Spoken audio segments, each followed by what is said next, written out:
Oh, sweetheart. Do you want to wake up for me? There's no rush. You need lots of rest. That was quite the operation. Such a soldier, always toughing it out. You're right. This isn't your usual hospital. Let me turn on the lights for you.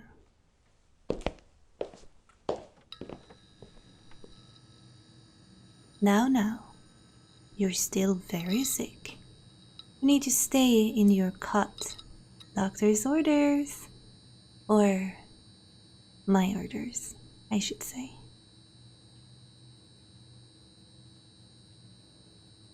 Oh, don't be alarmed.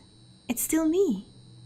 I have gone through some changes, and that green undertone my skin picked up is a bit regrettable, but I have it quite under control. Perhaps I should start from the beginning? I think it started the first time my little sister brought you over to our house. And you two had been playing outside, but your heart was getting tired, so you had to come inside and lay down. My sis was still outside with her toys. I guess she wasn't really concerned about you at that age. But you looked so sad, and I got a little soft spot for you. Bringing you some soup, watching anime, talking. You were so well behaved for a little kid, and I could talk to you about what I was going through in my life, and you would listen.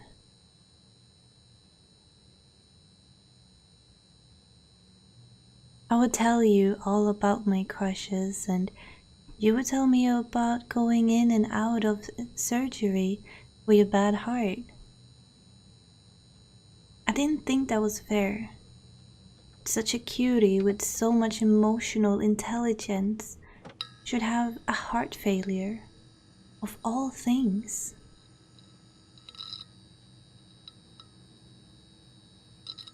Taking care of you, it really made me want to be a nurse. And then I heard about your surgery. That's what pushed me. If the best surgeon in the world couldn't fix your heart, then I just needed to become an even better surgeon. I started to realize there were problems with medicine, blind spots, ideas that might revolutionize what's possible. Except, for whatever reason, everybody else was too afraid to try. But he might cure you. And I had to, didn't I? Oh, it's not scary. For most of human history, dissecting human bodies were forbidden. And really, when you get down to it, vivisecting a body isn't that different than surgery. I didn't hurt anybody. I had a numbing agent. I just took them apart while they were still alive. I put them back together. I made them better even. It's the next evolution of surgery. I tried to explain, but nobody understood. My professors told me I was going too far. But how could anything be too far for you? They couldn't stop me. Not even if they revoked my license. Although, that did make things a little harder. Digging up bodies, approaching desperate people. I had to do some very adventurous things for you, to hone my skills. Did you know that homeless people are 30% more likely to have lung cancer than the general population? But even in a big city, there's only so many people desperate enough to lay on my table. when my clinic is empty, I practice on myself too. After all, I'm not going to do an operation on a stranger if I don't have reason to believe it's likely to work. And that goes double for you, cutie. Self-surgery was a challenge at first, but now I rather enjoy it. There's so many things you can do with enough blood and spare parts. Things most people are afraid of. But if science couldn't help you, then I couldn't let fear hold me back. I can't tell you how many times I opened my own rib cage to practice for opening yours. I ended up installing a hinge. See? Now I can rotate my lungs in less than an hour. Fun stuff.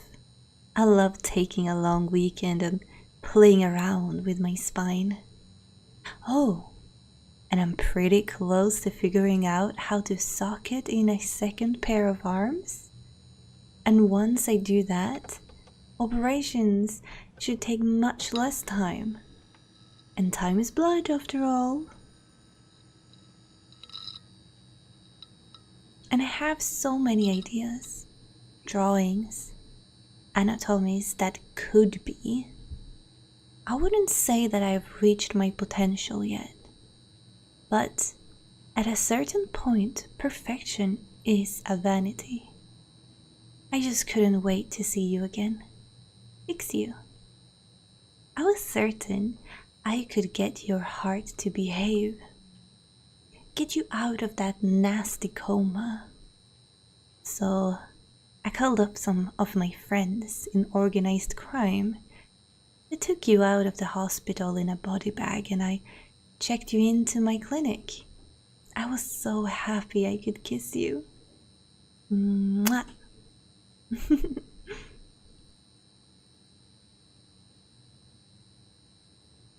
It made me so sad to keep you in a coma. Every time I tried to fix you, your heart just wouldn't cooperate with my vision. It would have been a lot easier if you had some of the modifications I've already adopted. But you have such a long history of rejecting organs, it was hard to know where to start. But that's all behind us now. You're awake. And now you have a heart that you can never, ever, ever reject. It's my heart. I'm quite proud, actually. It might be decades before any doctor repeats the double auto heart transplant. And it was the most logical way forward. My heart is so enhanced at this point. I'm expecting it will last for the next 200 or 300 years. If you take care of it, you will take care of my heart, won't you?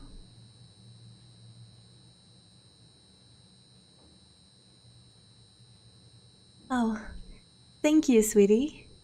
And my heart will take care of you too. Your immune system is rather pathetic. I would like to see your white blood cells even try to reject my heart. No, we can't wean you off all these immune suppressant drugs and get you a nice and healthy. And similarly, your weak little heart in my chest, and I will take such good care of it.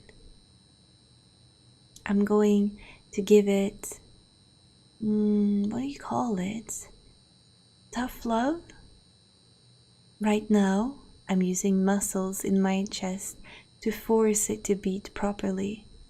But tomorrow, I will get a proper chance to take it apart and clean it. I'm going to make your heart strong. I'm going to fix it. I'm looking forward to perfecting every little bit of you. What's that? No, no, no. We're close and done. The cut's big enough for two, isn't it? Why don't I just crawl in with you and tell you what I'm thinking? I was thinking that there's really no point in taking my experiment as far as I can. I've got a steady supply of patients at my street clinic, and my services are highly prized by the underworld. Big aftermarket for human organs, and let me tell you, if you're the only person in the world who can reanimate a mafia boss after a hit, you can basically charge whatever you want. I set all this up for you.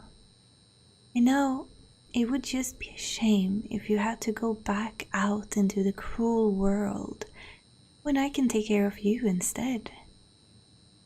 I know it's been a little while since we sat on the couch together and watched anime, but that's what I want more than anything. I want to be with you, take care of you, just like when you were sick.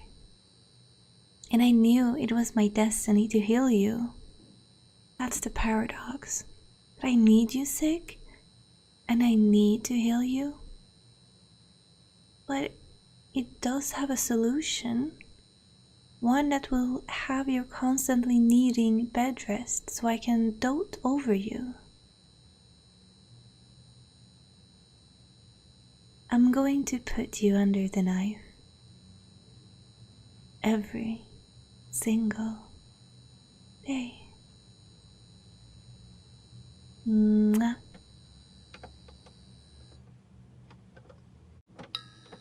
That won't be too intense of a schedule by my calculations.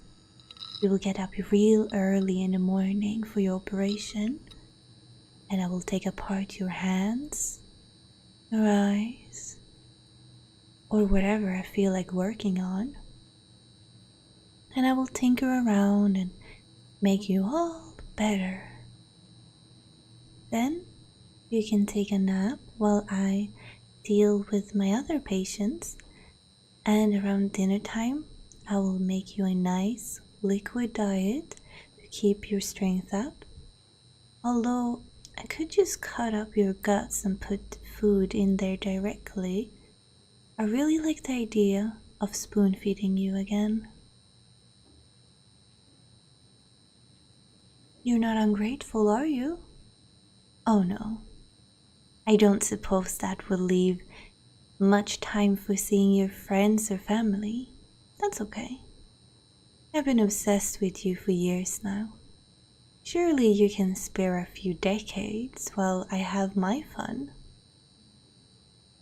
What's a few decades anyway? You know, neither of us are ever going to die. Not so long as there are billions of sets of spare parts in the world. I've always keep you in tip-top shape, no matter what you need. And after all, I need to take care of myself if I'm going to take care of you. At this point, it would be irresponsible to not pursue further achievements. Second pair of hands is just the start. I have ideas for a prehensile spine. Maybe a little plastic surgery to make sure your eyes don't wander.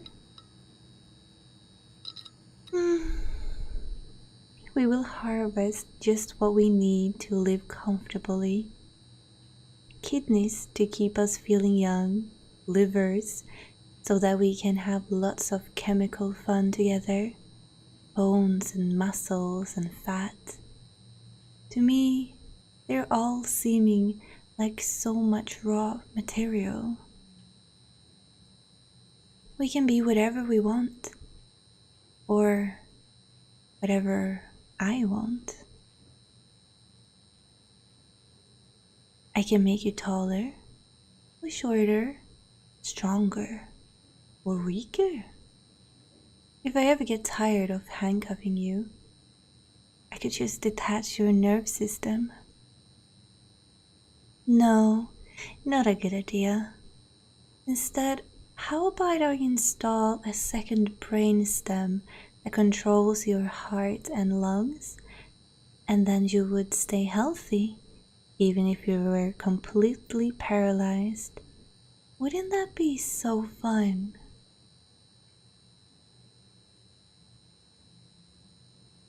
I know it might sound scary at first, but after a few days or weeks, it might turn into a positive thing. Thinking about how much can be taken away from you will help you remember how much you have. Then you can practice gratitude towards me. For every breath you take, every finger you twitch, every sensation you feel is more than what you experienced in a coma. It's a gift from me to you.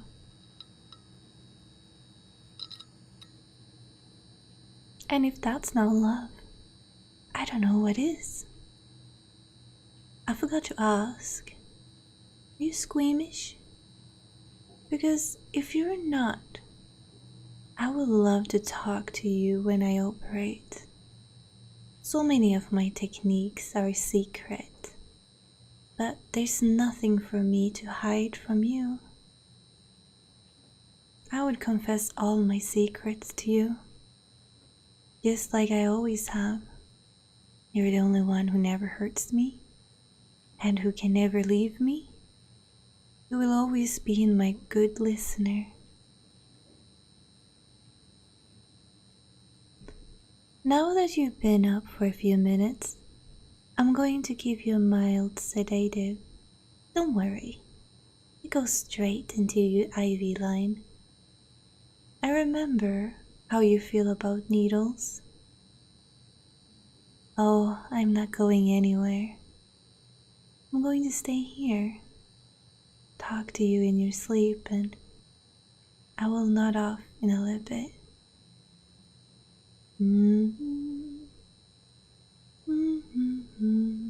Shh. Go to sleep.